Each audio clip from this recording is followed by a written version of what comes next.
Hello everybody, welcome to week 30. I'm going to quickly go over what we're going to be working on this week.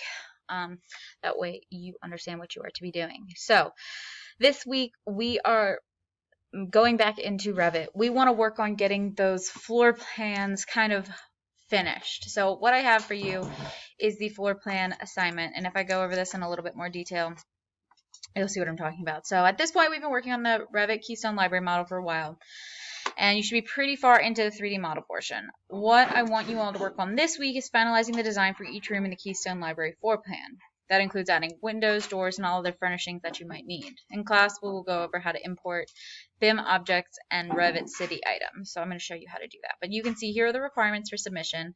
Finish first and second floor plans, all windows, all doors, furnishings throughout the library, green roof vegetation, and I'll talk more about that in class, and then the appropriate floor types. So if you have in the bathroom, you don't normally have the same material unless you have tile running out through the entire building, but libraries, there's some carpet throughout, and you wouldn't have carpet in a bathroom.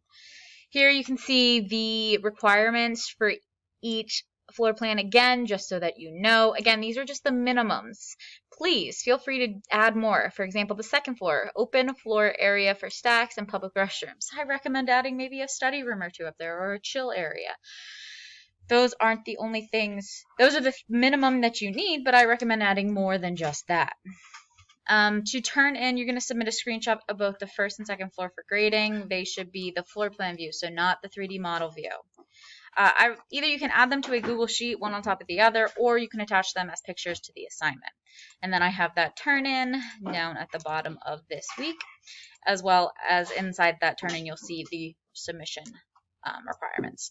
But obviously, if you have any questions, feel free to ask me. We'll be going over how to import things from Revit City and BIM objects again, just in case you don't remember. Otherwise, I hope you guys have a great week.